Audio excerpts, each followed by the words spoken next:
देखिए 11 पॉइंट हो गए हैं हमारे किशोर अवस्था की विशेषता में। आगे अगला पॉइंट है 12वां पॉइंट है परमार्थ की भावना। शैशवावस्था की स्वार्थ भावना किशोर अवस्था में परिमार्थ भावना अर्थात दूसरों का उपकार करने की भावना का रूप ले लेती है। जो मैंने आपको बताया था कि शैशव अवस्था में बच्चे की प्रवृत्ति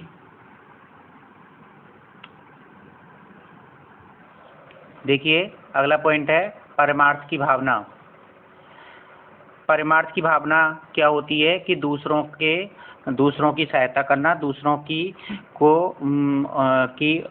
उपकार करने की जो भावना होती है वो होती है। अच्छा, मैंने इससे पहले शैशव अवस्था वाली बात में बताया था कि शैशव अवस्था में बच्चा स्वार्थीला होता है, ठीक है, और वही स्वार्थीली प्रवृत्ति किशोर अवस्था में आके किस में बदल जाती है, परमार्थ में। सुनिए, शैशव अवस्था की स्वार्थ भावना किशोर अवस्था में परमार्थ भावना अर्थात दूसरों का उपकार करने की भावना का रूप ले लेती है। इस समय किशोर में त्याग और बलिदान की भावना प्रबल दिखाई देती है। वह देश और समाज के लिए अपने प्राणों को उत्सर्ग मतलब प्राणों को न्यौछावर करने में भी संकोच नहीं करता है। इस समय उसमें उत्साह और साहस होता है जो कि परमार्थ भावना को जन्म देता है। मतलब किशोर अवस्था में कोई भी जोखिम भरा कार्य भी बच्चा दूसरे की सहायता करने के लिए कर बैठता है, ठीक है, और उसके अंदर ये नहीं होती है कि मैं स्वार्थी ना हूँ या सेल्फिश हूँ जो कि मुझे इस काम से ये मेरा स्वार्थ पूरा होगा तो ही मैं करूँगा। नहीं, वो इसको क्या है कि अपना एक कर्तव्य समझ के या अपनी एक महानता समझ के उस कार्य को करता है। तो इस अवस्था में परमार्थ की भावना प्रबल होती है। अगला पॉइंट है आत्मसम्मान की भावना।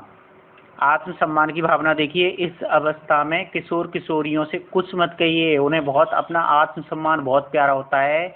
किसी के सामने, पड़ोसियों के सामने या उसके समूह के सदस्यों के सामने अगर माँ बाप डांटते हैं या माँ बाप क्या करें उनके लिए गलत बोलने लग जाते हैं, गलत वर्ड यूज कर लेते हैं, तो वो ये बच्चे आके क्या कहते हैं अकेले में कि आपने मुझे उनके सामने क्यों डांटा, आपने मुझे उनके सामने ये बातें मुझसे क्यों कही, अकेले में भी तो कह सकते थे।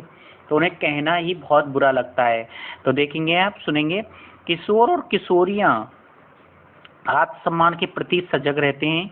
छोटी छोटी बातों में वे अपने को अपमानित और तिरस्कृत समझने लगते हैं। आत्मसम्मान को ठेस लगने के कारण ही किशोरों में घर से भागने की प्रवृत्ति उत्पन्न हो जाती है। अगर किसी भाई बहन या माँ बाप के द्वारा अगर किसी बच्चे की इंसल्ट करना या समूह के सदस्यों के सामने उनको डांटना, फटकारना, उनके लिए कुछ कहना, तो उनके लिए इतनी वो बुरी लगने लग जाती है ये बातें कि वो बच्चे क्या है कि घर छोड़ के भागने तक की कोशिश करते हैं और भाग भी जाते हैं बहुत से बच्चे। तो इसमें क्या है कि उन्हें ये लगता है कि जैसे एक कभी क्या होता है कि ये बॉयज़ की गर्ल्स के सामने या कॉलेज में या कॉलेज में इंसल्ट करना या उनके लिए डांटना तो उन्हें बहुत बुरा लगता है। किसी अध्यापक को अगर कुछ कह दिया है, उन्होंने कोई काम ऐसा बिगाड़ दिया है, अनुशासनहीनता का किया है और उन्हें डांट रहे हैं, तो वो कहते हैं सर मुझे क्यों डांटा, सबके सामने क्यों डांटा। तो इसलिए ऐसे ही माँ बाप से कहते हैं। तो वो से क्या है कि उसके अंदर ये हो जाती है। ऐसे ही किशोरियों में होता है, किशोर नहीं है, किशोरियों में भी ये प्रवृत्ति पाई जाती है कि माँ अगर लड़की को कुछ कहती है तो वो कहती है कि आपने मेरे बॉयफ्रेंड के सामने क्यों इंसल्ट की है, मुझे उनके सामने क्यों डांटा। तो इस प्रकार की प्रवृत्ति वो आत्मसम्मान को ज़्यादा महत्व देते हैं या उन्हें अपना आत्मसम्मान प्रिय होता है। अगला पॉइंट है धार्मिक भावना। किशोर अवस्था में धार्मिक भावना बड़ी प्रबलता से विकसित होती है। देखिए सर, बात इसकी नहीं है, वो मैं बता रहा था कि रीति रिवाजों का या अंधविश्वासों का विरोध तो करते हैं, लेकिन उनके अंदर ये नहीं है कि वो ईश्वर को नहीं मानते हों या धर्म के प्रति जागरूक ना हों। नहीं, वो धार्मिक प्रवृत्ति भी उनके अंदर पाई जाती है और बहुत ही ज़्यादा प्रवृत्ति होती है। वह अपनी सफलता और असफलता का कारण ईश्वर की मर्जी मानता है। कभी कभी क्या होता है, कोई एग्जाम में फेल होना या कोई काम ना होना तो वो क्या होता है, अरे भाई ईश्वर की यही मर्जी थी, ईश्वर का यही वो था, है, तो उसमें वो ईश्वर की मर्जी को मानता है। अक्सर देखा जाता है कि परीक्षा से जाने से पूर्व किशोर किशोरियां धार्मिक कार्य करते हैं, मंदिर आदि अवश्य जाना चाहते हैं। धार्मिक आदर्शों के प्रति किशोरों के मन में स्थायी भाव बन जाते हैं। अक्सर कर एग्जाम वगैरह देने से लिए, चाहे भले कोई पूजा ना करे, लेकिन कम से कम ये कहते हैं कि आज मेरा इसका एग्जाम है और मुझे ईश्वर के लिए हाथ जोड़ के तो कम से कम जाना चाहिए, है ना, जिससे कि मेरा एग्जाम सही लगे। ठीक है, बाकी मेहनत तो उनकी होती है, लेकिन फिर भी वो ईश्वर को महत्व देते हैं। अगला पॉइंट है वीर पूजा। देखिए सर, हीरो वर्कशिप, है ना, मतलब अपने आप को बहुत ज़्यादा वो समझते हैं, महान बाहुबली हैं। इस अवस्था में वीर पूजा की प्रवृत्ति बहुत प्रबल हो जाती है। किशोर किशोरियां इतिहास, फिल्म, पत्र पत्रिकाएं आदि के किसी चरित्र से प्रभावित होकर वैसा ही आचरण करने का प्रयास करते हैं, वैसी इनकी मनोवृत्ति विकसित कर लेते हैं। यहाँ तक कि उनके अंदर अपने आदर्शों को ईश्वर तुल्य मानने की प्रवृत्ति विकसित हो जाती है। देखिए ये क्या होता है कि उनके अंदर वीर पूजा में क्या होता है कि उनके अंदर जैसे बहुत से बॉयज क्या करते हैं, वो विवेकानंद के विचारों को रखते हैं, दयानंद सरस्वती के विचारों को रखते हैं, एपीजे अब्दुल कलाम के विचारों को रखते हैं, ठीक है, और उनके अंदर ये महात्मा गांधी जी के विचारों को रखते हैं। तो उनके क्या है कि अंदर ये प्रवृत्ति हो जाती है कि वो जो थे भगत सिंह, जो थे भगत सिंह के विचार रखते हैं, भगत सिंह की ऐसी प्रवृत्ति रखते हैं, है ना। तो मतलब वो क्या है कि उनके अंदर एक ये बन जाता है कि उनकी मनोवृत्ति भी इस तरीका की हो जाती है, उनका आचरण भी इस प्रकार का बन जाता है कि वो अपने आप को कभी कभी अपने आदर्शों को, अपने नियमों को, अपनी उन बातों को वो ईश्वर तुल्य मानते हैं, ईश्वर के समान के नहीं, ये जो मैंने नियम बनाए हैं या आदर्श बनाए हैं ये ईश्वर तुल्य हैं, ईश्वर के बराबर हैं। अगला पॉइंट है, लास्ट पॉइंट 16वां, व्यवसाय चुनाव की चिंता।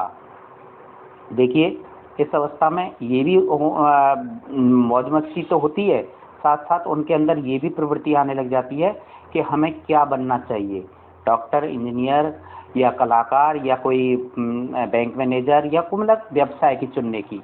ठीक है, तो इस अवस्था में सुनिए, इस अवस्था में ही किशोर अपने भावी व्यवसाय चुनने की चिंता करने लगता है।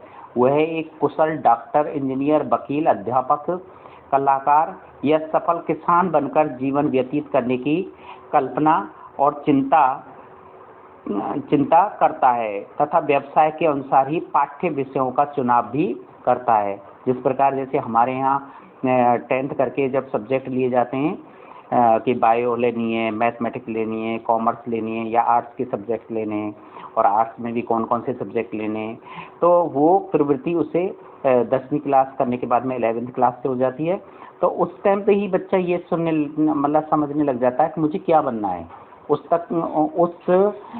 अवस्था तक, या मैं कहूँ 10th क्लास तक, उसके अंदर ये प्रवृत्ति आ जाती है कि मुझे ये चीज़ बनना है। उसका जो मानसिक विकास है वो उस तरफ बढ़ने लग जाता है कि मुझे अब वकील बनना है, अध्यापक बनना है या डॉक्टर बनना है।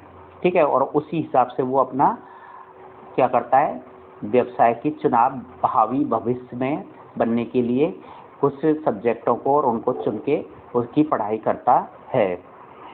देखिए ये आपकी किशोर अवस्था के मैं कहूँ कि किशोर अवस्था की विशेषताओं के पॉइंट थे, जो कि 16 पॉइंट थे, जो मैंने प्रत्येक ऑनलाइन क्लास में वीडियो में बताया है। इसके बाद में एक लाइन और है, उपरोक्त विवेचन के उपरांत हम इस निष्कर्ष पर पहुंचते हैं कि किशोर अवस्था में बालक की अनेक नवीन विशेषताएं दिखाई देती हैं।